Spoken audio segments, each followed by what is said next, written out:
Hello everybody, I hope you're good. It's a beautiful day today, sun's out, so I had to do some napping. I've got this lovely piece of cherry quartz. See, it's almost translucent. Let's just see my reflection going in behind it there. And we're hopefully gonna craft a knife blade out of in here. So the point will come up here, come down and run along here, and then handle will be up this end, hopefully. For that, sorry, fire's going, so I'm gonna have to melt some glue. It's a bit smoky. Two different types of hand pad. The first one's really, really thick and got a groove cut out in the middle. Hopefully you can see that, for the flakes to run down. And then we've got our two flexible ones. You can just use one, a lot of people do, but I just find one of these is too flimsy, so I use two together. And then this is gonna be all pressure flaking, no hammers. So main pressure flaker. If we're using slabs, we're not going to be completely authentic, so we've got a rubber ishy stick, quite blunt on the end. That's our main pressure flaker. And then I've got an antler one, also with a copper tip. That one's a bit pointier. And then I've got a little rabbit bone with a tiny little horse hoof nail in the end for doing the super finite work. And the most important tool of all, our abrasive rock. So how we're going to get into this, to start off with, all slabs start with straight edges. So the first thing we need to do is tackle those straight edges. As far as PPE goes, protective gear, when you're learning, you're starting out, you definitely want to be wearing goggles. You get bits of material going all over the place, and bits of glass or obsidian or flint or whatever in your eye are just horrible. Gloves, optional. They protect your hands. Personally, I've never used them because I'd rather be able to properly feel the material, but yeah, that's just up to you. So the first thing we're going to do, pick a corner. Ideally you want a corner that's not already been chipped away at, because you want to start a nice flake. So I'm going to go for this one here. I'm going to pop my flaker on the corner and just flick down. And then that's going to go under my arm. All the pressure's coming through my knee here. I'm just going to flick off the corner just like that. And that's left us with that corner removed. So our next flake, we're going to turn it over. We're going to come in here and we're going to flick down this way, but we're going to be at the top of this ridge, not at the bottom down here. We want to be at the top up here. We're going to flick down that way, and that will leave us a nice starting platform up here. So we're going to bring this round now. Pressure flaker in. Build up that pressure. Oh, my hand slipped.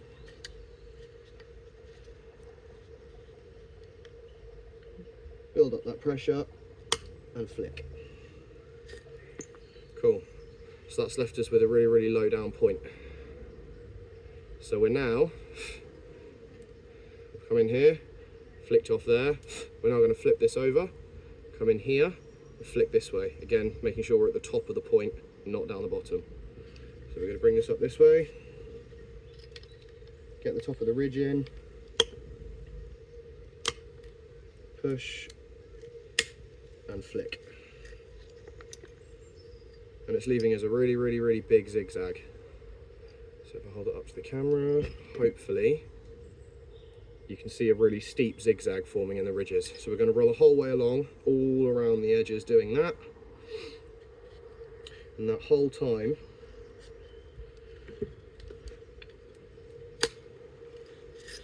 we want to make sure we're keeping our pressure flaker at the top of this ridge and flicking down this way. So again, we're going to go in, flick, and as you start going through, the flakes will start to go easier.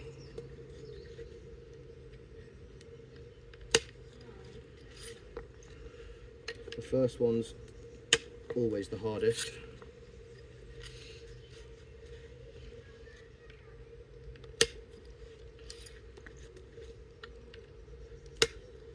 And we often call this a zigzag stitch in napping because you're running across the piece, making a zigzag. And the higher these points are, as we go the whole way along, the easier pushing flakes across the face will be. So just make sure you keep jumping through. You can start abrading at this point if you need to.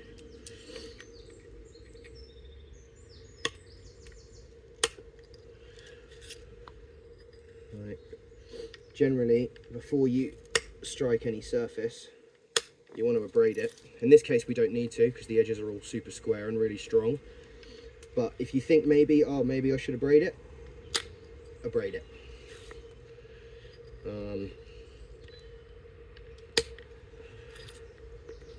It's just one of those things that you can't really do too much, because as long as you're abrading, like in here for example, this is quite weak. So I want to abrade this before I put my flaker onto it. And you can never abrade too much, because as long as you're abrading properly, all you're doing is removing weak material, which you don't want to be there.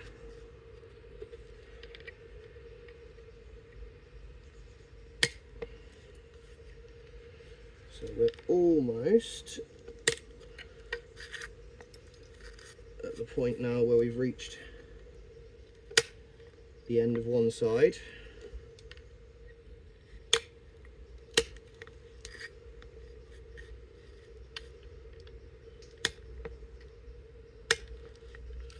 So there we go. Really steep zigzag going the whole way along. And now these flakes, when we've abraded the edges, will easily drive over the face. So I'm going to zip the whole way round. So what you want to do, so you want to keep this progressing the whole way round until you've got all your edges looking like this one. So I'm going to work on that, and then I'll pick up the camera again when I've got round there, because it's just a bit repetitive and you don't need to see it all. Wicked. So we've got the whole way round, all of our sides with a really steep zigzag. The ends don't matter so much, we can deal with those later on. The sides, it's important. So now I'm going to show you how we want to start shooting flakes across the face, start getting it thinner, start getting our shape. I'm just going to zoom you in a little bit. Awesome. So the first thing we're going to do, pick our side, abrade, always making sure that stone is going up, pushing down, coming away, pushing down, coming away and up and down, and that way you're not brushing material up towards your own face. And then you're going to spin it round.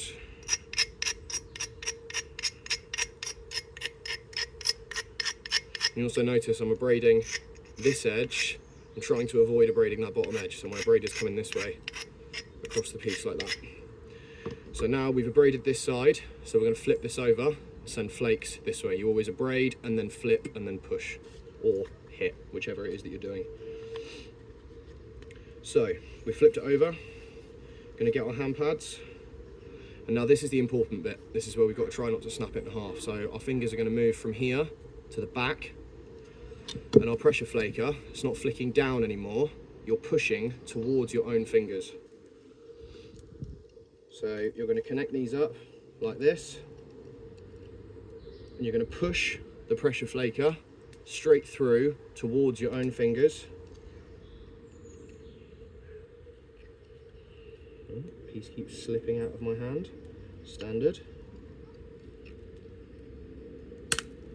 And you're going to push a flake through and then flick with your knee. And that's cleared almost to the centre line. But like I said before, the first one always is the worst. So the second one, third one, and you're just gradually going to keep shuffling the piece down, push through, flick with the knee. If you don't have one of these pressure flakers and you're only using a little antler one or a little ishy stick, you can still do exactly the same thing, except instead of having it under your arm, you're going to push it into your stomach. So you might want a leather pad. If you've got your knee pad or just a piece of leather, you can just stick this in here, makes it a bit easier. And you're just going to do exactly the same thing. So the position's pretty much the same. This goes in here, push. So you're pushing towards your own fingers, making sure your fingers are on the back of the piece. Push towards your own fingers. push and flick. And the results are exactly the same. These are all the ones I've already done, and that's the one I've done there. It still travels exactly the same. I just personally prefer having one of these. If you can get one, I just find it easier to get the leverage.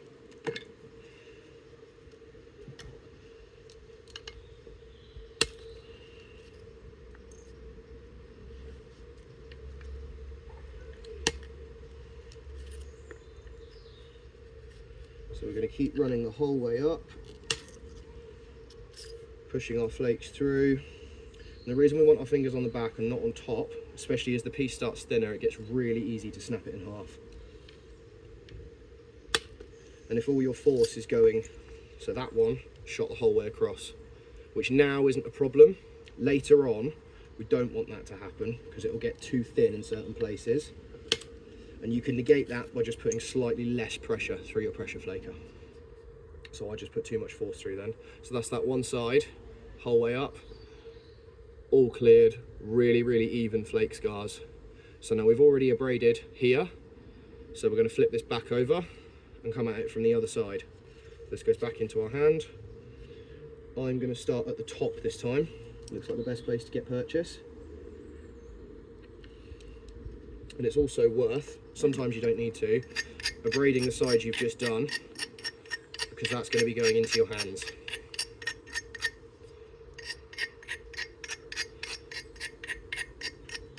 And you've just got rid of all the sharp edges then. Sometimes you don't have to, but that time I was getting stabbed. So we're going to go in again, pick our spot, just here, push and flick. And there we go, we've cleared the middle on the bottom. So just going to adjust the piece, push and flick.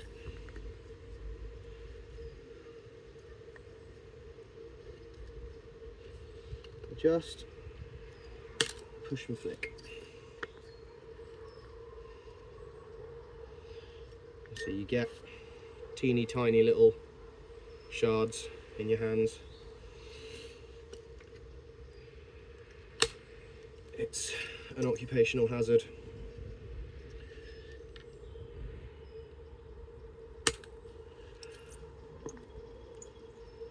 So now we're traveling really nicely. So you can see if you've set up a good platform to start off with by keeping your ridges really, really high, these flakes don't have to travel up and then across. This flake, for example, is going straight across the top of the piece. It's not having to go up at all, which means it's traveling a lot further. So if your flakes don't travel as far, it's either because you haven't abraded the edge properly or because the platform is too close to your center line.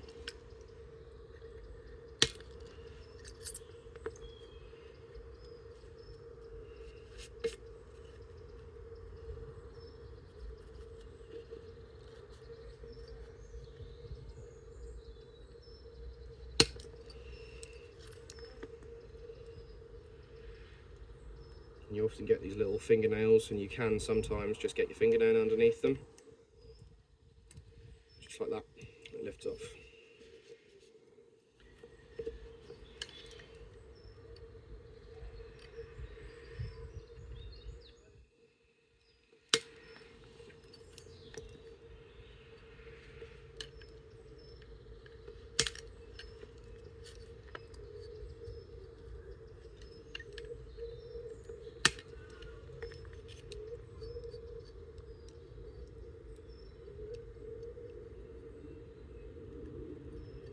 And there we go, that whole side is cleared.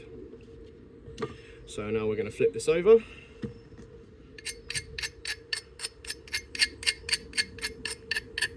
Abrade it.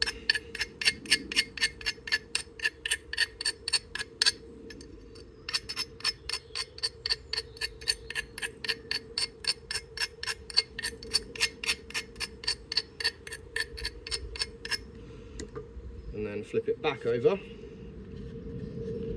And now we're going to start sending our flakes all along these ridges. So we've just done the other side, we're now going to do all of these ones.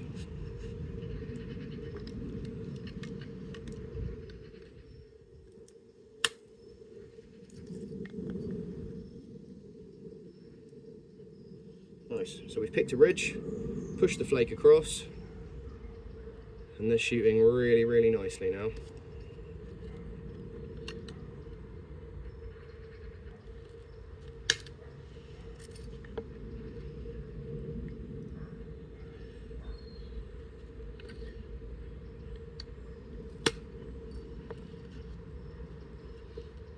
Or actually, just cleared the whole bottom from one side, which we don't necessarily want, because like I said, it can make the piece too thin too soon, and it also doesn't enable us to get a very even edge.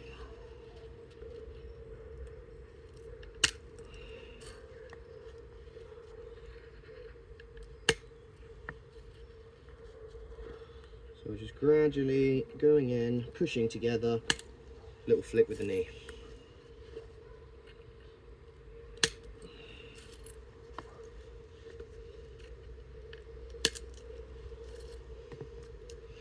So that's one pass. We've got really even flake scars the whole way along. So now, because especially we've pushed flakes the whole way across, I'm going to get our abrader out again, braid all those edges, flip it over, and then we're going to attack all of these ridges, pushing them underneath.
So we've just come the whole way along, and now that's one face clear, two face cleared. Got one little spot here, but again that's not a problem because our blade is going to come up here like this, so this won't be here anymore. Always make sure you're clearing everything away, brushing off your hands, brushing off your hand pad, brushing off your legs. So now braid everything again, because you've hit this from all sides now. Flip this over, braid, spin it around,